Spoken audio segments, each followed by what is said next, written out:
여러분 안녕하세요. 원광대 HK 플러스 감성문학교실에 오신 여러분 환영합니다. 저는 진행을 맡은 임은영입니다. 이번 감성문학교실 함께 해주실 분은요, 제가 개인적으로 가장 좋아하는 소설가님입니다. 오늘은 진행자보다는 팬의 입장으로 와서 이런 사람을 성공한 덕후라고들 하던데 오늘 제가 그 성공한 덕후가 아닐까라는 생각을 합니다.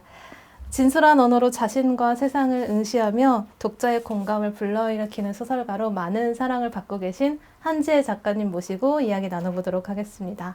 네, 작가님 안녕하세요. 네, 만나서 반갑습니다. 한지혜입니다. 네, 우리 한지혜 작가님은 경향신문 신춘문예로 당선이 되면서 작품 활동을 시작하셨고요. 안녕레나 미필적 고의에 대한 보고서, 그리고 작년에 출간된 물그림 엄마 이렇게 3권의 소설집과 또 2019년도에 많은 독자로부터 사랑을 받은 참 괜찮은 눈이 온다라는 산문집도 출간을 하셨습니다. 네. 네, 이 신춘문예를 통해서 작가로 등단을 하셨기 때문에 작가가 된 지는 꽤 오랜 시간이 흘렀는데 그렇죠. 올해가 한 22년째 되는 것 같아요. 98년 등단이니까 원로 작가죠. 그런데 이렇게 독자를 대면하는 네. 북콘서트나 강연은 또 최근의 일이라고 들었어요. 그렇죠. 제가 한참 활동하던 시기에는 이런 시기, 그러니까 한참 활동하던 시기가 아니죠. 활동을 이제 등단하자마자 제가 IMF 등단이거든요. 그래서 이제 처음에는 등단하고 나서 활동이 거의 없었고, 그때만 해도 2000년대 초반까지만 해도 북콘서트 형식이라든가 이렇게 독자를 만나는 경우들이 드물었어요. 맞아요. 이런 식으로. 그래서 그런 경험이 없었고, 이제 한참 북콘서트나 독자와의 만남 이런 소규모의 모임들이 활성화됐던 시기에는 제가 거의 집필을 못하고 있던 작가로서 이제 스톱돼 있던 시기였고, 그래서 이제 최근에 다시 활동을 시작하면서 이제 북콘서트를 통해서 독자를 만나게 된 거죠. 그러니까 네. 네. 그게 참 괜찮은 눈이 온다. 네, 참 괜찮은 눈이 온다를 시작으로 해서 이제 독자들하고 직접 만나게 된 계기가 되는 건데, 사실은 그 이전에도 한 번 있긴 있었어요. 네. 그러니까 이런 제가 말씀드리니까 북콘서트 형태가 활발하기 전에 그 2000년대 초반에 그 시범적으로 한번 그런 자리를 한번 이제 그 모 출판사에서 시범적으로 이렇게 한번 가진 적이 있었어요. 그래서 그 뭐 동인들 모임이라든가 이렇게 독자와의 만남을 한번 가졌었는데, 그때는 그 제가 독자라는 존재에 대한 개념도 없고, 그러니까 어떤 그 내가 작가라는 자의식도 없고, 그래서 그 자리가 굉장히 어색하고 불편한 거예요. 그러니까 지금 생각하면 어떤 자격지심이었을 수도 있을 것 같은데, 뭐 내가 활동을 안 하는데 내 소설을 읽은 사람이 없는데 나한테 독자가 어디 있어? 남의 독자 앞에서 내가 그 다른 사람의 독자 앞에서 내가 그냥 옆에서 이렇게 구색 맞춰주는 거 아닌가라는 뭐 그런 자격지심도 있고, 뭐 이걸 왜 하지? 소설가는 소설로 말해야지. 왜 독자를 만나서 내가 내 소설을 설명해? 뭐 그런 식의 어떤 여러 가지 변명과 핑계가 있어서 그 모임에 제가 참여는 했는데 네. 불성실하게 참여를 한 거죠. 그러니까 우리가 우리의 작품 세계를 소개하기 위해서 소설가가 어떻게 글을 쓰는지 독자들한테 보여주기 위해서 이러이러한 것들을 준비하자 여러 아이디어를 했는데, 그것들의 대부분을 저는 나는 바빠. 나는 이런 건 의미가 없는 것 같아. 그러고 안 했는데, 그날 마침 딱 행사를 하고 보니까 네. 정말 성실하게 그거를 준비한 작가들이 있는 거예요. 근데 저는 과정 중에서는 아니 저렇게까지 작가가 자기 PR을 하려고 노력을 해야 돼라고 생각을 했는데, 그날 그 자리에서 그들이 독자에게 자신의 작가로서의 모습을 보여주는 걸 보면서 저것이 PR이 아니라 하나의 태도라는 것들, 그러니까 내가 작가는 뭐 글로 말해야지 내지는 뭐 독자들에게 나를 설득하는 건 아니라고 했던 것들이 뭐 겸손을 가장한 오히려 오만이었다라는 생각도 들고, 그래서 그날 그 아주 성실하게 독자들에게 자기의 소설, 자기의 작품, 자기가 작가로서 어떤 것들을 갖고 싶은지 어떤 길을 가고 싶은지를 했던 그 친구 몇몇은 지금 굉장히 한국 문학사에서 중요한 위치를 차지하고 있는 작가들이 됐어요. 그래서 그들이 걸어가는 이후의 길들 그런 거 보면서 작가라는 사람이 그 호명한다는 거, 작가를 작가로 부르는 그 호명의 순간이 굉장히 중요하다라는 생각을 좀 했는데, 저는 이제 문예창 작가를 나왔으니까 우리가 작가라고 할 때 갖는 어떤 허세어리 그런 이제 그러니까 일찍부터 작가 기분 내는 그런 것들이, 그런 친구들도 있어서 그런 게 뭐 나는 작가야 이런 게 잘난 체야라고 했는데, 그게 아니라 나는 작가다라는 책임 의식과 의무감을 가지고 내가 나 스스로를 부를 때 그때 가질 수 있는 어떤 태도들이 또 있는 것 같아요. 글 밖에서의. 그래서 아, 이제는 나도 그런 것들을 가지고 독자들을 만나야겠다. 그때 많이 반성을 했는데 그게 이제 10년 뒤에 주어진 네. 거죠. 그래서 이제 그때 그 기억이 있으니까 조금 성실하게 만나봐야지라는 생각을 하는데, 어렵기는 여전히 어렵네요. 네. 그런 생각을 해서 그런지 더 어려운 것 같아요. 사실 이제 작가를 만나는 독자의 입장에서 일단 뭐 작가의 작품을 읽고 만나기도 하고 모른 채로 가기도 하는데, 어쨌든 사람과 사람의 대면이라 이 그렇죠. 작가가 어떻게 독자한테 친절하게 설명하고 알려주느냐에 따라서 이 작가의 팬이 될 수도 있고 등을 돌릴 수도 있기도 그렇죠. 하거든요. 네. 그래서 이제 작가님 스스로도 이렇게 자신이 작가라는 것에 대한 인정과 또 독자를 대하는 태도에 대해서 다시금 생각해 볼 수 있었다고 하셔서, 그게 글을 쓰는 태도하고 맞물리는 것 같아요. 그러니까 평소에 이렇게 작가들을 만날 때 그 사람이 어떤 태도로 독자들을 만나느냐가, 그 사람이 소설을 쓸 때도 우리가 가상의 독자를 상상하고 쓰거든요. 기본적으로 같은 태도인 것 같아요. 네. 그러니까 내가 어떤 독자에게 어떻게 글을 읽히느냐가 독자들을 만났을 때 이게 드러나는 것 같아요. 저 사람이 어떤 태도로 무엇을 위해서 소설을 쓰는지가. 네. 네. 지금 누구보다도 또 독자들한테 사랑 또 받으시잖아요. 그래서 그렇죠. 뭐 누구보다는 아니었는데, 예, 그 최근에 그렇죠. 감사한 분들 많이 만났죠. 네. 어쨌든 이제 뭐 아까 원로 작가라고 소개하셨나요? 예. 굉장히 올해 뭐 처음 시작은 좀 예. 예전 일이라 이렇게 신춘문예로 등단을 하셨으면 어쨌든 어릴 때부터 남다른 글쓰기 소질이 있지 않으셨나 이런 생각이 들거든요.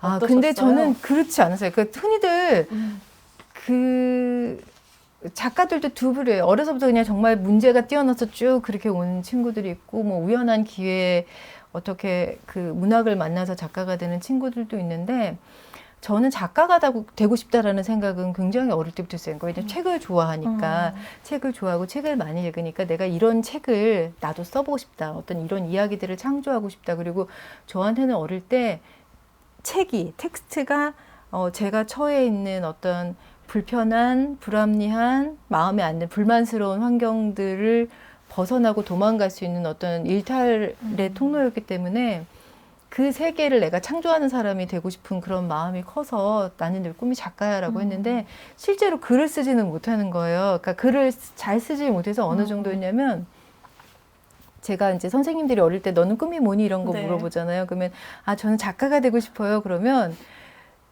정말 저를 예뻐하고 지지하고 제가 뭘 한다 그래도 응원해 줄 만큼 아껴 주시던 선생님들께서 지혜야, 사람은 잘하는 걸 하고 살아야 돼 라고 얘기하실 정도였어요. 예, 그래서 그럴 정도로 못 썼죠. 꿈과 그 현실의 거리가 멀었죠. 아니요, 제가 생각했을 때는 네. 선생님들의 안목이 살짝 부족하지 않았나. 아니에요. 그렇지 않고 제가 근데 그때 썼던 글들을 보면 선생님들의 시선이 정확해요. 왜냐하면 그때는 제가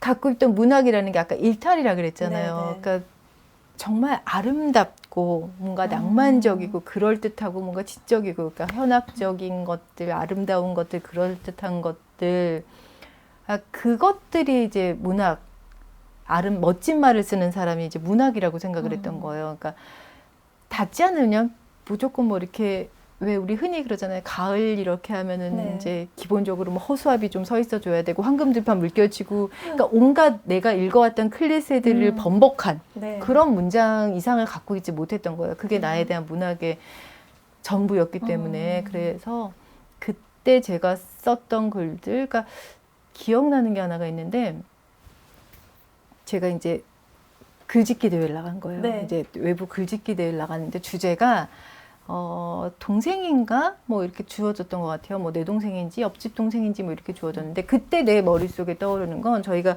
그 마당이 있는 집 옛날에 이렇게 한 마당에 여러 셋집들이 이렇게 사는 그런 집에 살았었는데 그 저희 그 주인집과 제가 살던 집의 주인집과 다른 셋집에서 같은 시기에 아이를 낳았는데 그 아이들이 그 이제 누나들이 있잖아요. 그러니까 한 명은 크면서 지혜 누나가 내 누나, 뭐 쟤는 누구 누나가 내 누나 이렇게 누나 하나씩을 자기 이렇게 찌면서 했는데, 그러니까 내가 생각하는 건 그 동생, 그 옆집에서 봤던 이 옆집의 복닥복닥한 그 아이의 예쁜 구체적인 현실의 예쁨이었는데, 이건 글짓기 대회고 100일장이기 때문에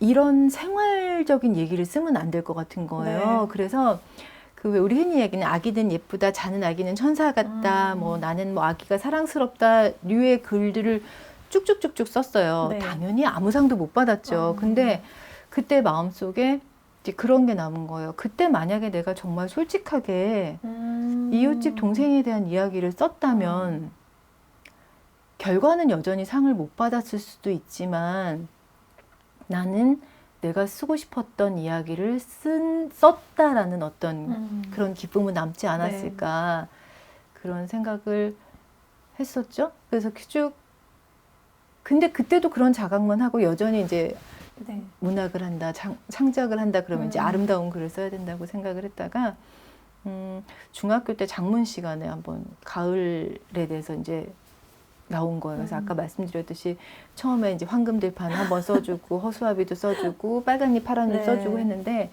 제가 살던 곳은 서울의 변두리의 그 달동네였기 때문에 사실은 그런 공간이 없어요. 허수아비를 잘하면 저는 시골에 사는 친척도 없었기 때문에 논밭을 본 적도 없고 허수아비 본 적도 없고 뭐 곡식 이런 거 전혀 뭐 벼가 나무에서 자라지 않는다는 걸만 알았을 뿐이지 몰랐었는데 그걸 쓰는 게 싫어서 마침 사춘기도 왔겠다. 약간 반항하는 마음으로 그런 걸 써가야 된다라고 생각했는데 나는 그런 거 쓰지 않을 거야. 난 그런 가을을 몰라. 선생님한테 내가 보는 가을이 어떤 건지를 알려주겠어라는 약간 반항 어린 심정으로 그 달동네 골목에 삭막한 풀도 모두 없는 그 차가운 가을이라고는 하지만 그 스산한 느낌의 것들을 몇 문장을 써갖고 시로 쓴 거예요. 어떤 시로 써갖고 냈는데 극찬을 받았어요. 선생님 처음으로 글을 써서 아 그때 이제 그 어렸을 때 그 동생 사건이 떠오르면서 아 그때도 그렇게 썼어야 됐어라는 것과 아 이게 문학이라는 것이 어떤 토대 위에서 문장이 만들어져야 된다라는 거를 처음 깨달은 순간이었던 것 같아요. 그러니까 구현하고 싶은 게 문장이 아니라 내가 인지하고 있는 것들, 내가 사고하고 있는 것들, 내가 딛고 있는 발을 정직하게 쓰는 거. 그게 문학의 처음이 될 수 있겠구나 하는 것들을 그때 깨달았거든요. 그래서 그때 이후로는 이제 조금 선생님들이 작가가 된다고 해도 그래 잘 생각했어. 심지어 나중에 고3 때 저희 그 담임 선생님이 이거 되게 좀 부끄러운 얘기이지만 선생님한테 되게 감사한 얘기인데 생활기록부에다가 그렇게 써두셨어요. 뭐라고? 우리나라의 대문호가 될 거라고. 나중에 알고 나중에 그걸 보고 너무 부끄러운데 너무 감사했어요. 네. 알아보셨네요. 아 근데 되게 어린 나이에 좀 깨달으신 것 같네요. 그러니까 문학이 꼭 아름다운 문장으로만 써야 되는 게 아니라 그냥 정직하게 내가 처한 공간, 내가 보는 것에 대해서 정직하게 좀 써야겠다는 거를 꽤 어린 그게 시절부터. 그렇게 깨닫게 되는 순간들이 있는 것 같아요. 그러니까 그러니까 뭐 어린 시절부터 깨달았다고 하니까 되게 뭔가 이렇게 일찍 깨달은 현명한 이렇게 조숙한 내지는 똑똑한 이게 아니라 그렇게 뭐 재주가 승하거나 똑똑하거나 일찍 철이 들어서라기보다 그냥 제가 가지고 있던 문학적인 자산이 그런 거였을 거예요. 그러니까 아름답거나 이런 것들이 아니라 제가 살고 있는 토대들이 그렇지 않았고 또 그 사이사이에 제가 읽은 책들이 제가 산문집에서는 그 못나도 우리 엄마라는 동화에 대해서 항상 꼭 언급을 하는데 언제 기회가 되면은 여러분들도 읽어보셨으면 좋겠는 게 그 이제 못나도 우리 엄마가 다른 동화하고 다르게 그 딱 아주 간단하게 한 줄로 얘기하면은 다른 동화는 다리 밑에서 살던 아이가 왕자와 공주가 되는 게 다른 동화라면 이 못나도 우리 엄마는 그 평범한 집에서 멀쩡하게 잘 살던 아이가 다리 밑에서 떡 파는 할머니를 내 엄마로 받아들이는 어떤 그런 이야기거든요. 그러니까 삶의 본질 뭐 이런 것들, 그러니까 이게 문학이 구현하려고 하는 세계가 아름답지 않을 수 있어? 왜 아름답지 않을 수 있나? 뭐 이런 것들에 대해서 그게 저한테 줬던 충격들이 있고 신선함이 있고 그러면서 이제 제가 쓰고 싶어 했던 글의 어떤 허위 이런 것들도 조금 했던 것 같고 그럼 뭐 이렇게 보이는 게 다 늘 뭐 이렇게 어렵고 이런 것만 보니까 꿈을 꿔도 한계가 있잖아요. 그래서 그 속에서 어떤 이야기들 찾다 보니까 그렇게 됐던 것 같아요. 네. 그래서 이제 작가님이 내는 작품마다 보면 이제 기사라든지 작가님을 따라다니는 그런 키워드가 이제 정직한 응시 이 말을 좀 많이 사람들이 하기도 하잖아요. 정말 딱 그 키워드에 맞게 글을 써 오신다는 생각이 들고 오히려 그렇기 때문에 독자들이 느끼는 감동이 더 크다는 생각이 들어요.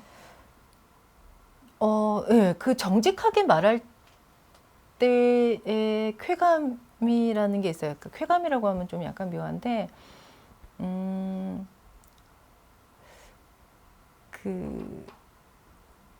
정직하게 말했을 때 제가 그러니까 뭐 솔직한 것들, 그러니까 정직함, 그러니까 착하게 이런 것들에 대한 것보다 아까 제가 도시의 가을 뭐 이런 거 얘기했을 때 선생님이 너무 이렇게 잘했다고 하는 게 저는 그러니까 나라는 사람은 나를 너무 잘 알고 나라는 환경을 너무 잘 알기 때문에 내가 겪어온 일들 내 주변은 다 익숙하잖아요. 뻔한 이야기 같고 그런데 그래서 사람들은 나를 이해받기 위해서 다른 사람들이 이해할 법한 수준으로 이제 가공을 하거나 이렇게 되는데 왜냐면 내 거는 너무 진부한 얘기 같으니까 누구나 아는 얘기 같으니까 근데 의외로 사람들이 개별성이라는 게 있는 거예요. 삶마다. 그래서 그 사람들의 삶마다 저마다의 어떤 개별적인 그런 개성, 특별성들이 있기 때문에 나는 내가 겪어온 것들을 토시 하나 틀리지 않고 아주 정직하게 솔직하게 얘기했을 때 이것들이 아주 진부하거나 뻔한 이야기가 아니라 다른 사람들에 의해서 걸러지면서 그 시선을 한번 통과하면서 낯선 이야기가 되는 경험들 있잖아요. 그 경험들이 그 소설화라는 것들이 결국은 그 독자의 시선이라는 어떤 프리즘을 통과하는 과정인 거잖아요. 그래서 내가 여기서 가공해서 만들 필요가 없구나. 그러니까 내가 여기서 가공하면은 통과해서 오히려 진부할 수가 있는데, 그러니까 이 가공하지 않은 것들을 시선을 통과하는 것들, 그러니까 이 시선의 것들을 너머에서는 어쨌든 하니까 해서 가공하지 않은 것들, 뭐 그런 것들에 대해서 얘기하는 것들에 대해서 이제 매력을 느끼기도 했었고, 그리고 조금 정직하게 얘기하고 싶었던 것 중에 하나는 흔히 이제 제가 쓰는 소설의 화자나 이런 사람들 보면은 이렇게 부유하거나 행복한 사람들이 별로 없죠. 근데 그런 사람들한테 이 사람들 한없이 비참으로 몰아가거나 내지는 뭔가 괜찮다는 희망의 메시지나 그런 어떤 결론을 주어지고 싶지 않았던 거예요. 그러니까 그 모든 삶은 연속성 위에 놓여 있잖아요. 그러니까 사람들이 뭔가 이렇게 해결하고 싶어 하는데, 그러니까 괜찮지 않지만 괜찮아라는 어떤 그 지점에 서 있는 삶들에 대해서 얘기하기 위해서는 좀 담담할 필요, 건조할 필요, 정직할 필요가 있겠다. 뭐 변명하지 않을 필요가 있겠다. 그러니까 변명하지 않고 꾸미지 않고 막 그런 것들을 다 걷어내다 보니까 이제 어떤 촌스러울 만큼 이렇게 딱 그런 현실적인 목소리들이 좀 남기도 한 것 같아요. 그래서 약간 스스로는 가끔 촌스럽게 쓰는 거 아닌가라는 생각도 할 때가 있어요. 이게 정직한 응시를 통해서 막 어떤 예쁘고 아름다운 게 아니라 이제 내가 봐왔던 것들이 그랬기 때문에 그렇게 썼다라고 하셨는데 이 정직한 응식, 그러니까 내가 현재 처해 있는 곳, 공간 이런 거에 대한 또 이야기를 소설가로서 하려면 자신의 공간을 또 어떻게 바라보는지 궁금하거든요. 그렇죠. 이게 공간이 그 처음에 버지니아 울프라는 사람이 자기만의 방이라는 책을 썼다고 했을 때 되게 반가웠어요. 자기만의 방을 갖는 게 저한테는 너무 소원이었던 거죠. 그 단칸방에서 늘 6식구가 쭉 살았었기 때문에 자기만의 방, 공간. 아, 그래. 제가 이제 어렸을 때 약간 각색본으로 읽었을 때 여자가 글을 쓰기 위해서는 뭐 돈과 자기만의 방이 필요해 그랬을 때 막 너무 공감하고 그거에 공감했었고, 그 다음에 또 뭐 브론테 자매들은 그걸 했었다는 거예요. 그 글을 쓸 때 이렇게 넓은 거실에서 그 사람들 다 일하는 그 거실 왔다 갔다 하면서 빨래 널다가 글 쓰고 뭐 설거지하다 글 쓰고 그런 식으로 했다고 할 때 뭐 그런 어떤 동질감 뭐 이런 것들이 있었는데 그러니까 처음에는 이제 물리적인 공간 뭐 이런 것들이 필요해 뭐 이런 생각을 했었는데 그 방이라는 것들이 되게 중요하다라는 생각을 하는 게 이번에 이제 코로나를 겪으면서 네. 사람들이 재택근무하고 그러면서 이제 방의 중요성은 이제 글을 쓰지 않는 사람들도 많이 깨달았을 거예요. 근데 그때 저는 지금도 방이 없어요. 그러니까 얼마 전에 제가 대학교 문체학과 학생들 줌으로 이제 강연을 하려고 만났는데 그때 강연할 때 줌으로 하면은 이제 제가 사는 이 형편이 보이잖아요. 보이죠. 그러면 이제 흔히 작가의 방이라 그러면 엄청 기대하죠. 그렇죠. 작가의 방이면 방이야. 이게 서재 이런 게 있어야 이렇게 딱 뒤에 배경이 있어야 되는데 저희 집이 책꽂이가 어디 있냐면 안방 침대 옆에 있어요. 놓을 네. 데가 없어서 안방 침대 옆이니까 제가 뭔가 책이 보이려고 하면 침대에다가 이렇게 노트북을 놓고 이렇게 있어야 되는 거예요. 책이. 근데 이 책이 보일 때 이 함정이 네. 리스트가 보이잖아요. 네네. 이 책의 리스트가 또 이 작가의 그 어떤 뭐 지적 취향이든 뭐든 이 사람은 누구 책들을 뒤에 꽂고 있네 이렇게 판단하는 네. 그런 게 되잖아요. 근데 저희 집 책은 이렇게 두 겹으로 쌓여 있는 데다가 제가 나름 또 분류 기준이 있어가지고 네. 국내 소설, 외국 소설, 뭐 인문학, 여성학, 무슨 뭐 여행 뭐 이래갖고 분류해서 가나다 순으로 꽂아놓은 거예요. 네. 국내 소설 앞에 가자니 그치, 가나다잖아요. 맞아요. 가나다니까 네. 누구 책밖에 없는 이게 이쪽으로 가면은 뭐 누구 책밖에 없고 이렇게 내리면 누구 책밖에 없고 외국 소설로 가자니 외국 소설은 또 제가 책이 그렇게 많은 건 아닌데 그렇게 정리하는 걸 좋아해서 일본 소설, 유럽 소설, 미국 소설로 일본 소설 앞에 가 있을 수도 없고 그렇다고 제가 또 1시간 내내 이걸 다 이렇게 들고 있을 수도 없고 고민이 많이 네. 되시겠어요? 그래서 이제 방을 버리자. 마루와 부엌 저희 아이도 온라인 수업을 하는 중이라고 좀 저희가 그렇죠. 거기서 가르쳐 여기는 일단 이제 마루나 부엌은 안 돼요. 네. 거기도 버리고 나머지가 이제 그 창고로 쓰이는 방이 있는데 이제 붙박이장 하나가 있는데 그거 보여줄 게 이제 뒤에 장롱밖에 없잖아요. 그 처음에는 이제 누가 주문 배경 화면이 있다 그러더라고요. 맞아요. 그래서 그 배경 화면을 한번 써볼까 그래서 우주와 남극과 모든 걸 했는데 그 이 장롱이 하얀색이어서 그런 건지 뭐 때문인지 배경이 전혀 안 먹는 거예요. 그래서 한참 고민을 하다가 문득 이게 나만의 고민은 아니겠다라는 생각도 드는 거예요. 지금 줌을 통해서 수업을 해야 되는 모든 학생들, 그러니까 저희 아이도 이제 지난해 계속 그 중학생인데 네. 줌으로 수업을 하면서 그 아이가 그 얘기를 해요. 그 했던 얘기들이 기억나는 거예요. 줌으로 수업을 하다 보면 자기가 친구들이 어디 사는지 모르지만 줌 수업을 통해서 얘들이 어디 사는지를 대충 가늠한 돼요. 적어도 얘네들끼리 같이 사는 같은 동네구나, 얘네들끼리 같은 동네에 사는 걸 어떻게 하냐면 우리 아파트에서 안내 방송 나오잖아요. 네. 갑자기 사운드가 일제히 한 무더기가 꺼진대요. 그럼 쟤네 같은 아파트구나. 지금 쟤네 안내 방송하는구나. 뭐 이런 식으로 내지는 뭐 형편도 가늠이 되고 그런 얘기를 했던 게 생각이 나면서 그 학생들도 그런 부담이 있겠구나. 그래서 이제 처음에 줌 수업하면서 선생님께서 학생들한테 이제 얼굴을 보여주라고 얘기는 했는데 어떨지 모르겠다. 그래서 꼭 그렇게 안 보여주셔도 된다 하면서 이들한테 방이 없는 소설가의 방에 대해서 얘기를 한번 하고서 시작을 하자라고 했는데 딱 줌을 갔더니 첫날은 정말 한 명인가 교수님만 켜주셨던 것 같아요. 아무도 안 켜고 다 이렇게 배경화면을 걸든가 이렇게 학교 두 번째 수업 때인가만 한 2명 정도가 켰는데 제가 첫 수업 때 그래서 그 얘기를 했어요. 그러니까 안 켜셔도 된다고 이렇게 키라고 권유를 받으셨다는 이렇게 화면 장소를 노출하라고 권유를 받으셨다는 얘기는 들었는데 안 하셔도 된다. 여러분이 다른 사람한테 여러분의 공간을 보여주든 보일 수 있든 없든은 여러분의 선택이다. 근데 나한테 보여주지 않아도 되고 다른 사람한테 보여주지 않아도 되는데 여러분은 지금 여러분이 앉아있는 공간을 아주 정직하게 낱낱이 응시해줬으면 좋겠다.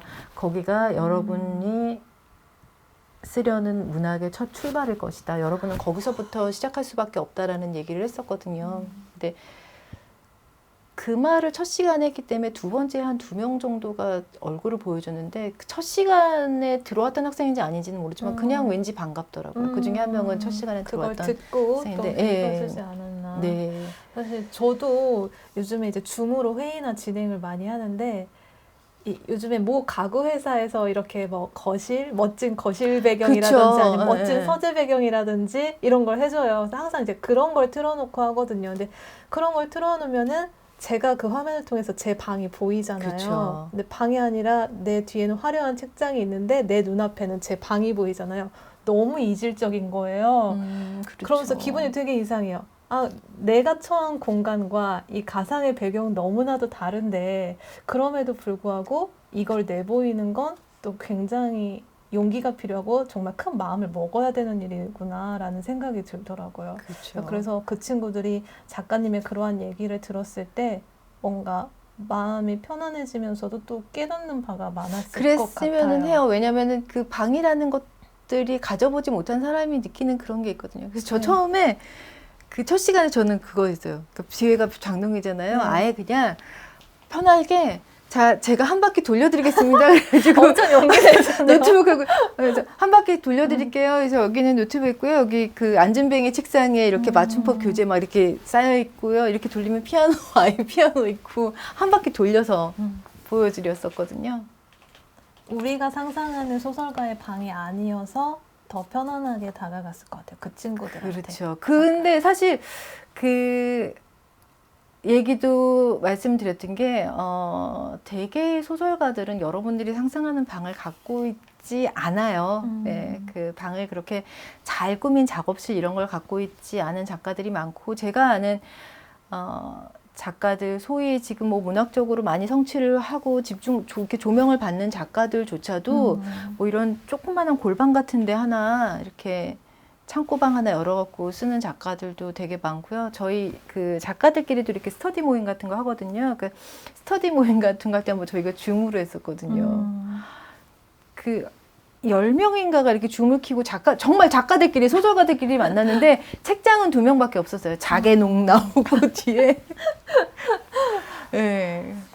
어떻게 보면은 내 한없이 작고 초라한 방이잖아요. 네. 근데 그거를 벗어나고 싶겠죠. 다들 저뿐만 아니라 이렇게 다 벗어나고 싶을 텐데 오히려 작가님께서 그게 네 출발점이고 그렇죠. 그거를 응시해야 된다라고 하셨을 때 그 방탈출 게임을 혹시 요새 젊은 친구들 네. 많이 하는 걸로 아는데 저는 사실 방탈출 게임을 해본 적은 없어요. 그냥 TV나 이런 데 예능 프로에서 나오는 걸 봤는데 방탈출 게임을 할 때 원칙이 있죠. 방에서 탈출하려면 그 방을 다 샅샅이 네. 뒤져야 그 방 안에 힌트가 있어요. 그러니까 문학이라는 게 기본적으로 내가 세상 밖으로 어떤 글이라는 매개체를 향해서 밖으로 나아간다고 할 때 그 바깥으로 나가는 문은 어쨌든 내가 있는 그 방에서 찾아야 돼요. 그것이 물리적인 것이든 아니면 정신적인 것이든 이념적인 것이든 내가 지금 처해 있는 공간 어디에 출구가 있는지는 싫든 좋든 다 뒤져서 낱낱이 보고 두드리고 하지 않으면 나갈 수가 없는 거예요. 출근 찾지 못하죠. 네. 그렇게 생각하시면 될 것 같아요.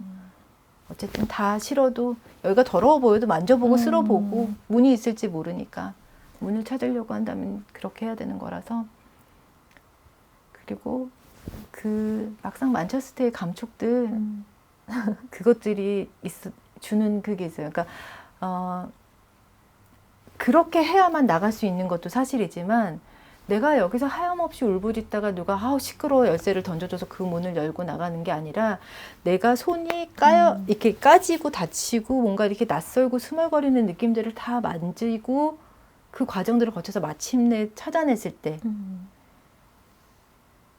그렇게 나가면 뭐가 되냐면 내가 열쇠를 받은 열쇠로 밖을 나가면 이제 그 밖은 세상은 나한테 주어지지만 이 방은 나한테 없는 방이 돼요. 그러니까 나는 아무리 넓은 세상에 나가더라도 내가 나온 요만큼의 방은 잃어버리는 사람이 되는 건데 이걸 내가 다 더듬어서 나한테 체화시켜가지고 내가 문을 열면요. 이 방까지도 온전히 내 세상이 되는 거예요. 그러니까 이것까지도 그러니까 내가 지나온 시간, 지나온 네. 공간까지도 온전히 내 것으로 갈 수 있을 때 저는 작가님 역시도 이에 대해서 조금 깨닫는데 또 시간이 필요했었고 그렇죠. 과거에 이 또 뭐 세상으로 향하는 창이 없어졌다라는 그런 글을 또 소설집에 남기셨었는데 그 부분을 좀 한번 읽어주시면 어떨까요? 제가 두 번째 네. 소설집 작가의 말에 썼던 건데 이거는 네. 사실 그 아이를 키우는 분들이 그러니까 제가 그 여러 가지 의미가 있는데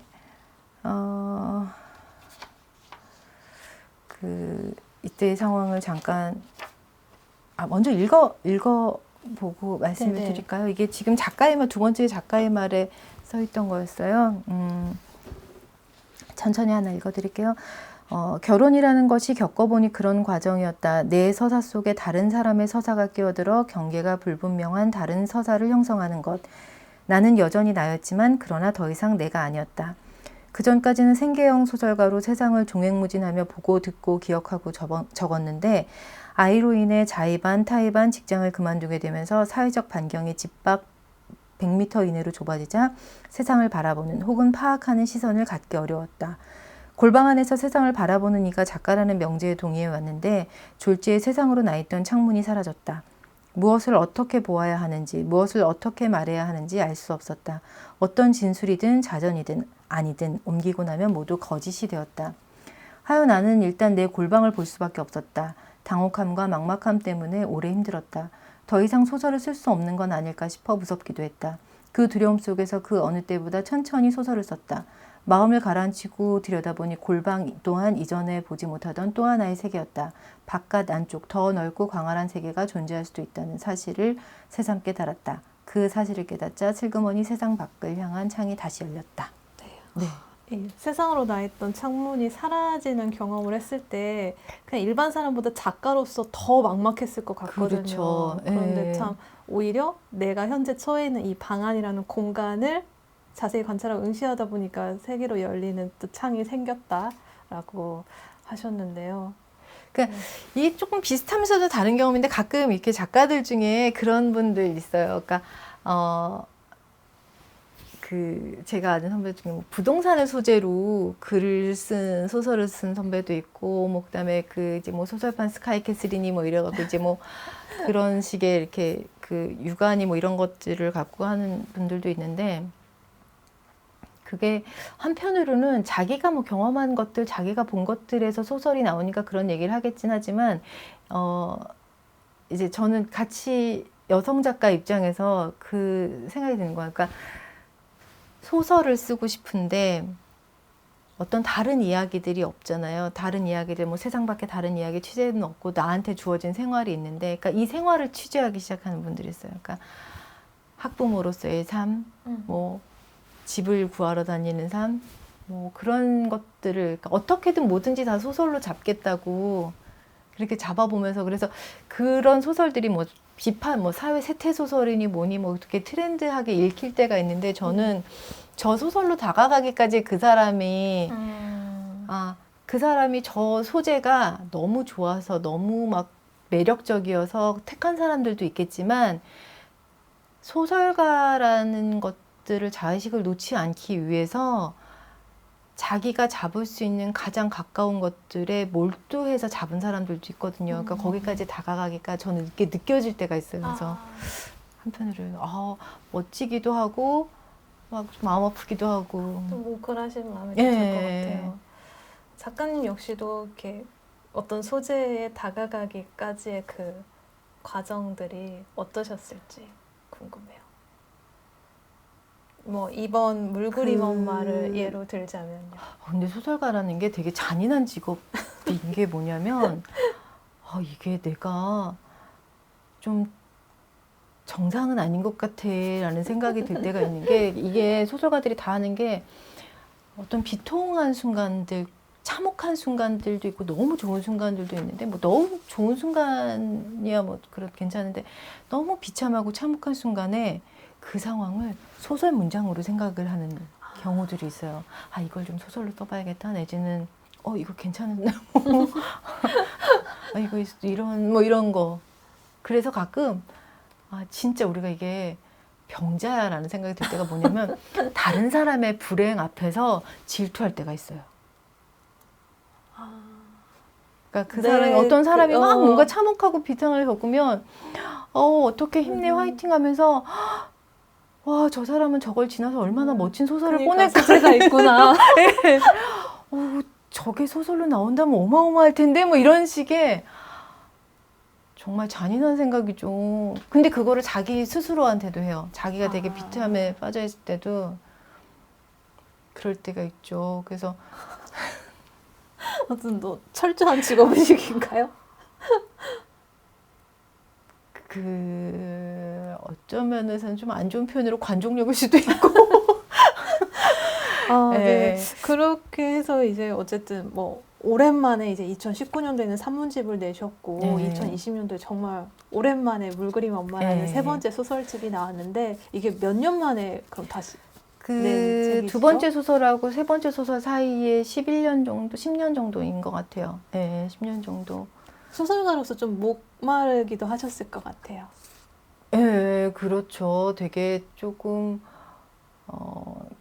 많이 그 시기에 좀 장편을 써볼까 하고 잠깐 이렇게 하다가 안 하고 띄엄띄엄했던 건데 많이 자존감이나 이런 것도 없었던 거였고 이게 그 소설가들이 작정을 하고 쓰는 건 아닌데 소설집을 한 편씩 묶을 때마다 어떤 그런 의무감이 생겨요. 그러니까 소설집을 하나를 묶는다라는 게 하나의 세계를 이렇게 마무리하는 그런 느낌이거든요. 그러니까 첫 번째 소설집에서 내가 어떤 세계들을 의도했든 의도하지 않았든 어떤 세계들을 하나를 딱 정리해서 묶었다면 두 번째 소설집에서는 또 다른 방향을 제시해야 될 것 같고 그럼 이제 세 번째에서는 그런 게 있으니까 매번 어떤 자기의 그 행로를 정해야 될 것 같은 그런 느낌이 드는데 세 번째는 첫 번째 소설은 제가 이제 주로 겪어왔던 살아왔던 세계들을 토대로 썼던 거였고 두 번째 소설에서는 내가 너무 이렇게 자전적인 것들 이런 것들을 하면 안 되겠다 이제 조금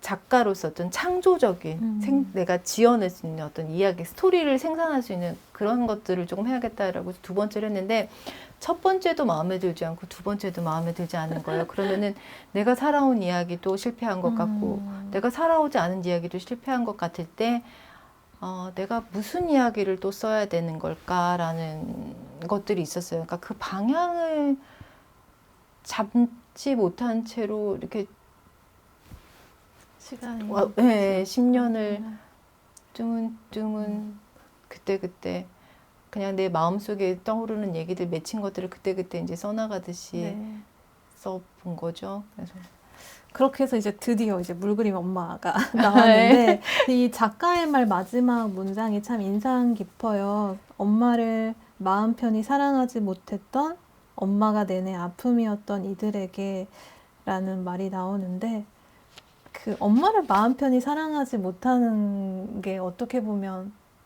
대부분의 자녀들의 모습이지 않을까? 우리가 쉽게 생각할 수는 없지만 라는 그런 생각을 저는 했었어요. 저도 그런 줄 알았거든요. 네. 그래서 저도 당연히 다들 뭔가 그런 줄 알았는데 제가 산문집에 난 단 한 번도 엄마를 사랑하지 않았다라는 문장을 써갖고 굉장히 많이 사람들이 막 놀라워하고 뭐하고 그러는데 그 말이 왜 그렇게 이해가 안 될까? 그 말이 그러니까 난 단 한 번도 엄마 사랑하지 않았다는 건 나는 엄마를 평생 증오해서 미워해서 이런 게 아닌데 그 말이 저렇게 전달되지 않는 거, 그리고 엄마를 마음 편히 사랑하지 않았다라는 말을 이해 못하는 분들이 의외로 좀 계시더라고요. 그래서 좀 더 오히려 놀라셨겠어요. 네, 부럽기도 하고 의아하기도 하고.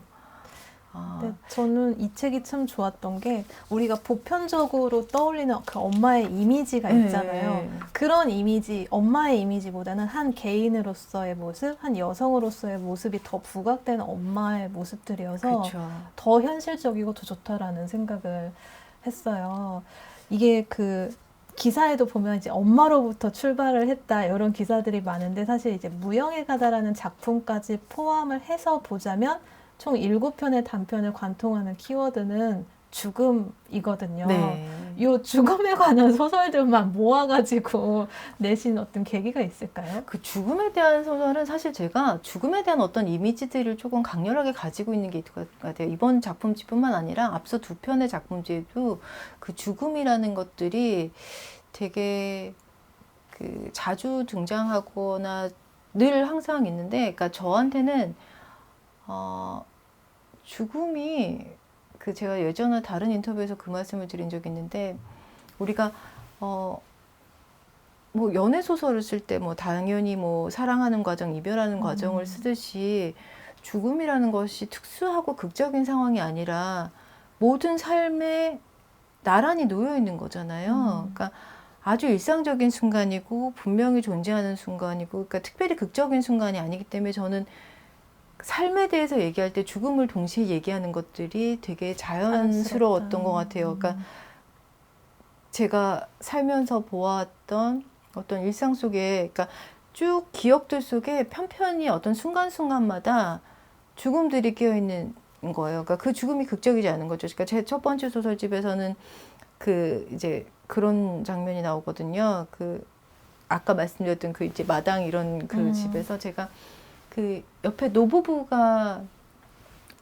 그러니까 할아버지 할머니가 사는, 노부부가 사는 방이 있었는데, 거기 이제 할머니가, 할아버지는 편찮으시고 할머니가 이제 항상 이렇게 정갈하게 이렇게 상을 차려서 들여놓고 나는데, 어느 날 이렇게 딱 갔는데 상이 이렇게 나와 있는데 항상 이렇게 정갈하게 상을 차리세요. 네. 정말 이렇게 그 다 가난한 사람인데, 근데 반찬이 너무 맛있어 보이는 거예요. 그래서 어릴 때인데, 아주 어릴 때 그걸 몰래 한번 묵 같은 거를 하나를 이렇게 딱 집어먹었는데, 그게 상했는지 어쨌는지 너무너무 쓴 거예요. 그래갖고 너무너무 써서 바로 뱉고 물로 입을 헹궈도 가시지 않고 그랬는데, 그날 저녁 때 그 방 할아버지가 돌아가셨다는 얘기를 들은 거예요. 그러니까 저한테 죽음이라는 게 한동안 오랫동안 맛이었어요. 그래서 그 소설의 그 첫 문장으로 그게 나오는데, 누가 죽었다 그러면 저는 먼저 입이 이렇게 입에서 그 쓴맛이 도는 그런 식의 이제 늘 몸에 체감된 기억으로 남아 있었기도 하고, 그다음에 그 지금은 다들 장례식장에서 장례를 치는데, 저 어릴 때만 해도 그런 동네에서는 집에, 요즘 친구들 조등 못 봤을 것 같아요. 다 골목에 조등 걸려있고 집에서 이렇게 집신 이렇게 장례들 치려고 돌아가시면 그렇게 하잖아요. 그러니까 제가 살아온 달동네에서는 조등이 상시적으로 걸려있는 그런 거죠. 그러니까 애들 여기 마당에서 이렇게 골목에서 애들 띄워놓는데 이 안쪽에서는 장례 치르고 있고, 뭐 그 예전에는, 지금은 왜 우리 장례식 하면 영안실 따로 있고 네. 이렇게 하지만, 예전에는 이렇게 병풍 같은 뒤에 바로 고인 누워 계시고 이러는 거잖아요. 그러니까 저한테는 그게 그렇게 낯설거나 그렇지 않았던 것 같아요. 근데 사람들이 이렇게 죽음에 대해서 약간 좀 비장한 이런 톤이 있어서 왜 죽나 막 이러는. 네, 그 작가님께서 그 기억하는 죽음이 한동안 강렬한 맛이었다라고 예. 하셨는데, 이제 독자의 입장에서 이 물그림 예. 엄마의 첫 문장이 굉장히 이제 강렬했어요. 엄마는 극장에서 죽었다. 그거 그런 분들이 있으시더라고요. 했거든요. 그러니까 이 내용을 잠깐 소개를 해드리자면, 이제 생전에 이제 배우를 꿈꾸셨고 또 실제로도 영화 같은 사랑을 하셨는데, 결국 이제 그 남편이 됐을 수도 있는 어떤 사람한테 이제 인정을 받지 못하고 결국 이제 헤어짐을 통해 살다가 이제 극장에서 일을 하다가 이제 쓸쓸하게 죽음을 맞이하는 그런 한 엄마의 이야기인데, 죽고 나서 다시 이제 딸의 여행지에 이제 영혼이 나타나서 따라다니면서 네. 이야기가 이제 다시 시작이 되잖아요. 그래서 제가 좀 인상 깊었던 구절을 우리 시청해주시는 분들과 나누고 싶어가지고 좀 체크를 해왔는데 이 부분을 작가님께서 한번 낭독해 주시면 좋을 것 같습니다. 이걸 제가 읽을까요, 선생님? 네. 네. 엄마는 나타나지 않았다. 대신 뱃속의 물방울은 북이 되었고 입덧도 사라졌다. 극장에서 두 번째 태동을 느낀 순간 나는 한 가지 사실을 깨달았는데 그것은 엄마가 사라질 때 펑 하는 느낌과 처음 태동을 느끼는 순간에 펑 하는 느낌이 매우 비슷하다는 것이었다. 엄마가 사라지는 모습이 한 방울의 물이 온 우주로 흩어져서 사라지는 모습을 닮았다면 태동은 한 방울의 물이 온 세상을 적시는 그런 느낌이었다. 우리의 삶이란 결국 물방울로 태어나 물방울로 흩어지는 건가? 하나의 물방울이 다른 물방울을 만나 시내가 되고 강이 되고 바다가 되어 흐르다가 다시 저 홀로의 몸으로 구름이 되었다가 누군가는 빗방울이 되고 누군가는 이슬이 되어 저마다의 땅에 닿듯 그렇게 돌아오는 것일까? 네. 그 엄마가 내내 보이다가 안 보였을 네네. 때 그 펑하는 느낌을 느꼈고 태동에서도 그 펑하는 느낌을 느꼈다고 했잖아요. 이 두 가지를 이제 비슷한 느낌으로 이렇게 스토리를 엮으신 이유와 또 우리의 삶이 물방울과 같다라고 표현하신 이유가 좀 궁금해지더라고요. 이게 저 사실은 이게 태동이 펑이라는 거는 그러니까 네. 제가 그 처음에 이제 아이를 가졌을 때 그러니까 입덧이 되게 심해가지고 네. 근데 사람들이 태동이 시작이 되면 입덧이 끝난다는 거예요. 그래서 정말 간절하게 태동만 기다렸는데 네. 태동을 저는 모든 사람에게 태동이 물방울이 퐁 하고 터지는 느낌이야라고 들었었거든요. 아, 근데 그걸 또 그렇구나. 그래서 저는 모든 사람이 그런 줄 알았는데 아. 또 그게 아니더라고요. 그래서 아 그래 물방울이 퐁퐁퐁 터지는 순간만 기다렸는데 정말로 처음 태동을 느꼈을 때 그 정말 퐁이더라고요. 그래서 그때 그것들 그래서 그냥 제가 느꼈던 느낌이 이제 물방울의 그 느낌이었으니까 그랬던 거였고 그럼 이 주인공이 엄마가 사라질 때도 그 비슷한 감정을 느꼈던 이유는 뭐 어떤 계속 이제 비도 오고 뭐하고 그러잖아요. 그러니까 물방울이라는 태동이 물방울이라는 모티브에서 시작을 네. 했기 때문에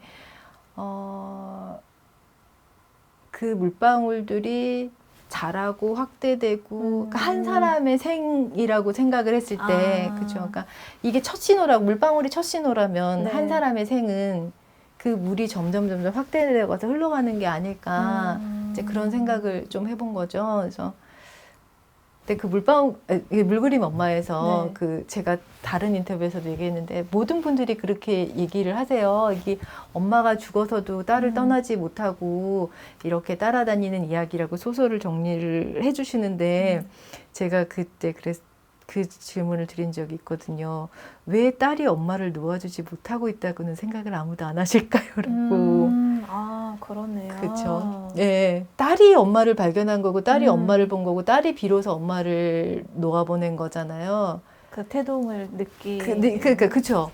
딸이 엄마를 발견했고 음. 엄마와 동행했고 그리고 마지막 순간에 엄마가 찾아오지 않았다고 네. 말하고 정리하는 것도 딸이잖아요. 네. 근데 왜 사람들은 이거를 엄마의 입장에서 엄마가 죽어서도 딸을 따라다니고 있어라고 생각을 할까? 왜 딸이 엄마를 그러게요.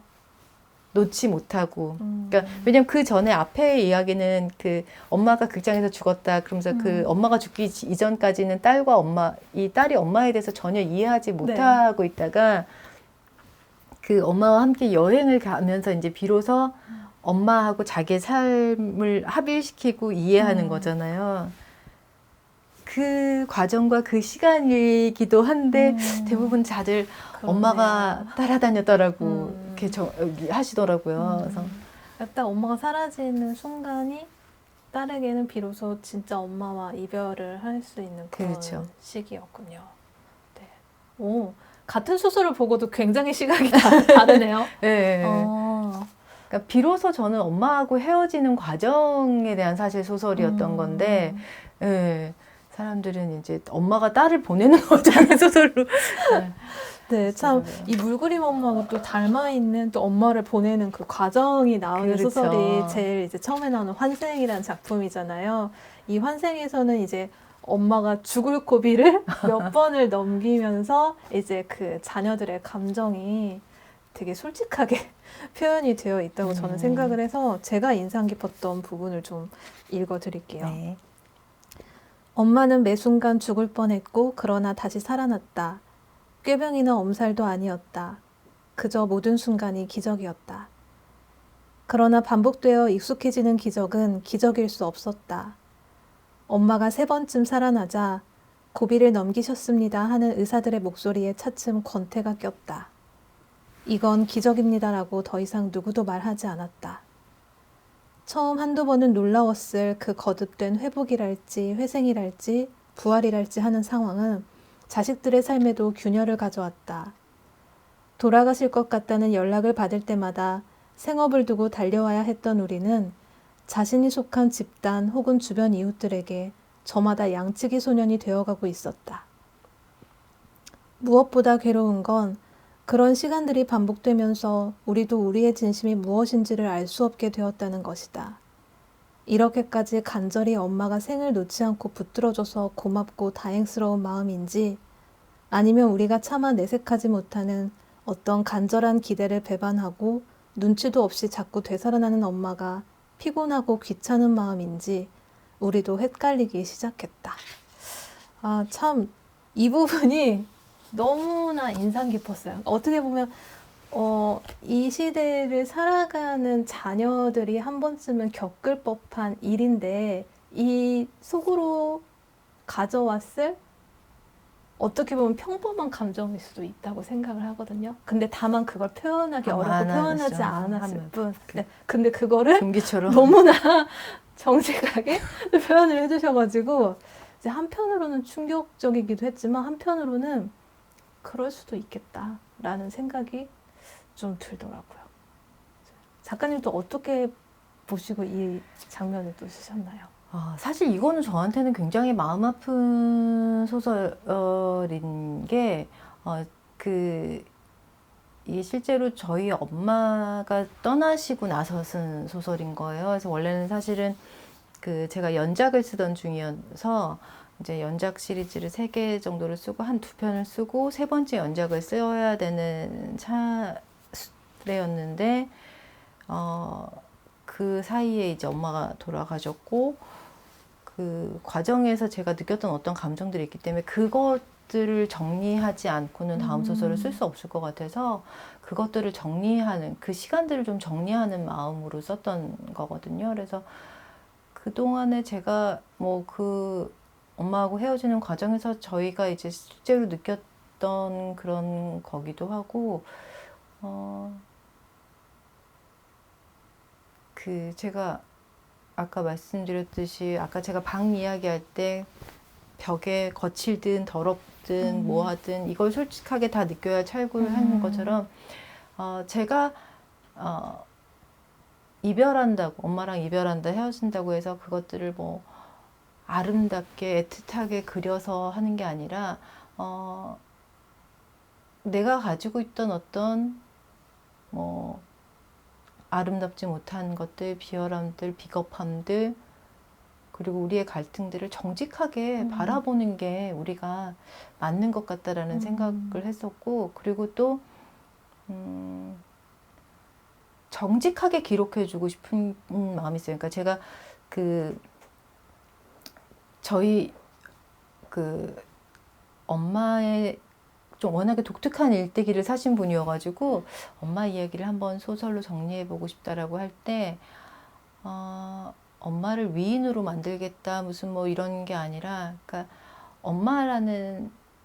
저는 엄마를 소설로 써보고 싶다는 생각을 굉장히 많이 했는데 그러다 보니까 이제 편편이 나와서 이제 그렇게 된 것도 있는데, 엄마라는 사람을 소설로 쓰는 건 엄마가 살아왔던 힘듦, 어려움, 서글픔 뭐 이런 것들을 사람들한테 이해받게 해주겠다 이게 아니라 엄마라는 사람을 정말 온전히 엄마가 살았던 시간의 서사로 복원시켜주는 거. 그가 엄마를 소설로 쓴다고 했을 때 제가 가질 수 있는 가장 큰 예의인 것 같아요.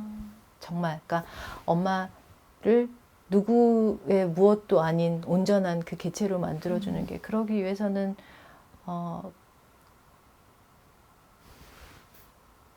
같이 있는 주변 일들도 그 개체로 온전히 서야 되는 것들이 있고, 그 사람을 꾸미기 위한 치장을 하지 말아야 되는 것들도 있고. 그래서 그냥 저는 감추고 싶은 것일수록 더 정직하게 꺼내놓는 게 맞다고 봐요. 그래서 그런 얘기들, 그러니까 우리가 흔히 하지 않는 얘기들, 금기시하는 얘기들, 그리고 왜 금기시해야 되나 뭐 이런 거 있잖아요. 그런 것들. 독자로부터도 그런 걸 깨닫게 해주시기도 하고, 저는 또 좋았던 게 이 환생 속 엄마가 희생의 아이콘이 아니어서 좋았어요. 그렇죠. 네. 지극히 너무나 개인적인 그런 한 사람의 모습이 보여서 또 좋았고, 또 인상 깊었던 게 이제 마지막에 엄마가 결국 돌아가시는데 이제 마지막 인사를 건넬 때 이제 사랑해요가 아니라 안녕 엄마라고 이제 마무리가 되는데, 네. 어떻게 보면 그 부분 역시도 작가님께서 경험을 했던 또 엄마를 대하는 그렇죠. 그런 마음일까요? 그렇죠. 뭐 안녕이라는 말에는 우리가 두 가지 의미가 있죠. 헤어질 때 안녕이 있고 만날 때 안녕이 있고. 그래서 누군가를 비로소 이렇게 소개받을 때 우리 안녕 인사하잖아요. 그런 마음, 그러니까 관계로서가 아니라 네. 그렇게 흔히 그렇게 막 심파로 이별하고 싶지 않았어요. 네. 네.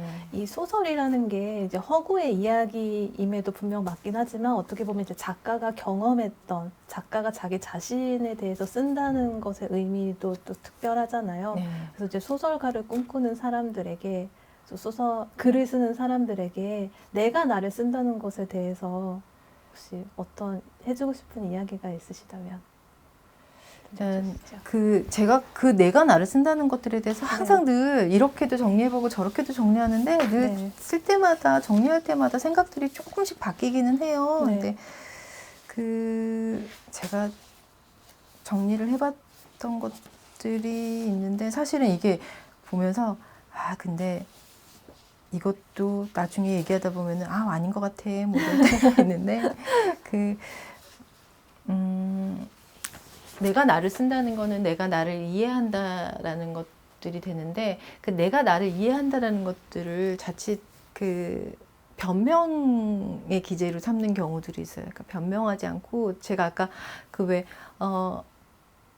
내가 엄마에 대해서 소설을 쓸 때 엄마를 누구의 무엇이 아니라 한 인간으로서의 완벽한 개인으로서의 그거를 복원시키겠다고 하듯이, 내가 나에 대해서 쓸 때도 그런 좀 태도가 필요하다라고 생각을 하거든요. 그리고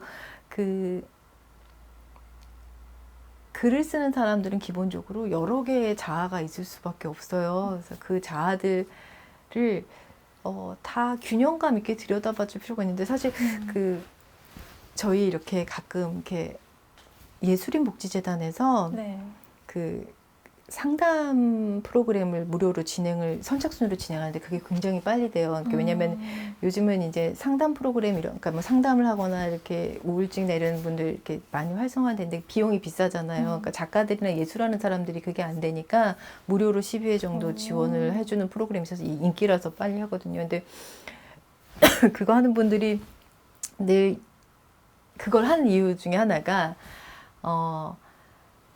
다른 상담사들을 이렇게 많이 만나봐요. 저도 가끔 이제 상담사 만나보는데, 상담사들을 만나서 얘기를 하다 보면은 내 안에 존재하는 여러 개의 자아를 다 얘기하면, 이건 누가 봐도 저는 지금 미쳐 있습니다. 저는 분열된 상태입니다. 그러니까 이 분열이, 그러니까 나한테 나뉘어져 있는 여러 개의 자아가 굉장히 자연스럽고 건강한 상태임을 이해해 줄 수 있는 분들은 예술가들을 전문으로 상담해 주는 분들밖에 없는 거예요. 그래서 그것들을, 근데 중요한 건 본인도 이해를 못할 때가 있어요. 그러니까 글을 처음에 쓰려고 할 때 가장 옳다거나 가장 바람직하다는 어떤 하나의 자아로 이렇게 통합하려고 하는 경향이 있는데 사실 뭐 심리학적으로는 뭐 주자아가 있고 부자아가 있을 때 가장 바람직한 주자아로 이렇게 통합을 시켜서 이렇게 하는 게 좋다라고 뭐 이렇게 얘기를 하는데 저는 글을 쓰는 사람은 그게 사실 위험한 거긴 한데 그걸 굳이 통합 자아를 형성해야 되느냐에 대해서 조금 회의적이에요. 네, 그러니까 회의적이라는 것보다 잘 운영 쉽진 않아요.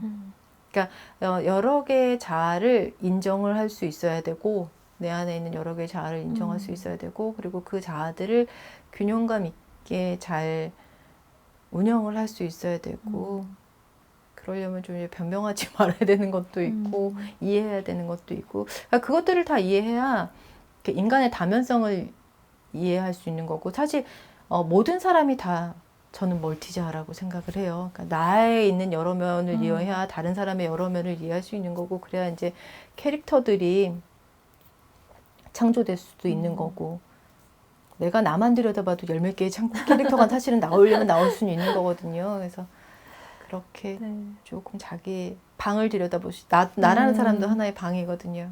잘 들여다보면 좋을 것 같아요. 결국에는 내 안에 있는 수많은 자아들을 제대로 들여다보려면 내가 현재 있는 이 공간에 대한 그렇죠. 정직한 의식로부터 그러니까 출발을 나는 해야 나란 된다. 사람에 의해서 조종되는 인형이지만 동시에 나란 인형을 조종하는 조종사기도 해요. 그 넘나듦을 잘 유지를 해야죠. 네. 알겠습니다. 그 앞으로의 또 작가님의 계획이 있으실 텐데요. 이제는 사실은 그동안 단편집만 한 3권을 묶었는데 장편을 계속 써보고 싶었고 많이 권유를 받았는데 못 썼어요. 근데 이제 장편을 좀 써보려고요. 드디어. 네. 장편을 제가 이제 쓰고 싶은 이야기가 몇 개가 있는데 그거를 다 털어버리겠다. 네. 민원을 남기지 않고 다 해버리겠다. 이제 좀 그런 생각을 갖고 있어서 요새 이제 그 장편을 쓰는 루틴을 만들려고 쓸데없이 걷기 운동을 하고 있어요. 아무래도 발 좀 예. 원래 발이 이렇게 약간 뭐 이렇게 좀 관절이 안 좋아서 이렇게 올해는 잘 못 걷는데 이게 제가 장편을 아직 써보지도 않았고 그렇게 막 이렇게 성실하게 오래 이걸 해본 그게 없어서 글을 쓰기 전에 이제 좀 체력을 만들려고 하는 것인데 우리가 왜 달리기 하면은 하루키 작가의 달리기가 워낙에 유명을 해서 그렇게 먼저 떠올리는데 사실 하루키가 달리기에 관한 책을 내기 전에 제가 한 여자 선배 작가 이야기를 들은 적이 있어요. 그분은 굉장히 유명한 지금 우리 문학사에서 굉장히 중요한 분인데 그분은 장편을 쓸 때 새벽마다 학교 운동장에 가서 달리기를 한대요. 장편을 쓰려고 하면은. 그렇게 해서 체력 관리를 하신다고 그러더라고요. 늘 장편 쓸 때서 그렇게 뭔가 일단은 글을 꾸준한 어떤 그런 루틴들을 만들면은 그것들이 이제 글에 가서 닿지 않을까. 그래서 그때 그 선배 되게 정말 이렇게 가냘프고 이런 분이시거든요. 근데 되게 달리서 그걸 하신다는 거 보면서 그런 것들 한번 걸어보면서 생각도 조금 정리하고 한번 이제 조금 패턴을 바꿔보자. 네. 그래서 이제 장편을 조만간 처음이라서 첫 장편은 조금 늦겠죠. 한 2년 정도. 첫 장편은 한 2년 걸리지 않을까 싶고요. 또 기다려야 되는군요. 왜냐면은 제가 쓰는 시간도 있지만 편집에도 의외로 시간이 그렇죠. 많이 걸리기 때문에 일단은 또 자료조사가 조금 필요한 게 제가 욕심나는 소재가 하나 있어서 근데 자료조사랑 공부가 좀 필요해요. 그래서 소재 뭔지 여쭤봐도 될까요? 네, 이건 비밀. 1급 비밀이구나. 네. 저 혼자 너무 좋은 소재라고 생각하기 때문에 꽁꽁 숨기고 있어요. 비밀. 네. 이렇게 장편을 향한 기초 체력 잘 든든하게 이렇게 키우셔가지고 그리고 그 소설이 걷는 거하고도 또 연관이 돼 있어요. 그래요? 네. 걷는 사람이 나와요. 그래서 이제 겸사겸사 걷기도 하는 건데 여전히 그 소설에도 한지혜 작가님 특유의 또 정직한 시선이 또 들어가 있을 거라고 팬으로서 기대를 좀 해보겠습니다. 네. 변신도 한번 해보고 싶겠네요. 다른 자아를 만날 수 있게 해드릴게요. 네, 오늘 감성문학교실 마지막 시간이에요. 이렇게 그렇군요. 마지막을 장식해 주셨는데 오늘 함께한 뭐 소감이라든지 아니면 우리 시청자 여러분께 하고 싶은 한마디가 있다면 마지막으로. 네, 저는 해주시죠. 굉장히 오늘 즐거운 자리였는데 저 혼자 즐겁게 막 두서없이 떠든 것 같아서 제가 하고 싶었던 이야기들이 어떻게 잘 전달이 됐는지 모르겠습니다. 제가 마음의 이야기들을 잘 정리해서 전달했는지 모르겠는데요. 끝까지 봐주신 분들 감사드리고요. 조금이라도 어떤 공감이나 이런 것들 도움이 형성됐다면 저는 더할 수 없이 기쁠 거고요. 여러분들이 기대하는 자리, 믿어주는 자리에서 열심히 최선을 다해서 좋은 작품으로 최선을 다하는 그런 작가가 되겠습니다. 고맙습니다. 네, 오늘 함께 해주셔서 감사드립니다. 네, 고맙습니다. 네, 저는 우리 한지혜 작가님 이야기 들으면서 내가 어느 위치에 있는지를 바라보려면 현재 내가 존재하고 있는 이 공간을 정직하게 응시해야 한다는 이 한마디가 굉장히 마음 깊이 남습니다. 앞으로 장편도 잘 되시기를 팬으로서 고맙습니다. 또 응원 드리겠습니다. 네, 지금까지 감성문학교실을 시청해주신 여러분 고맙습니다. 네, 고맙습니다.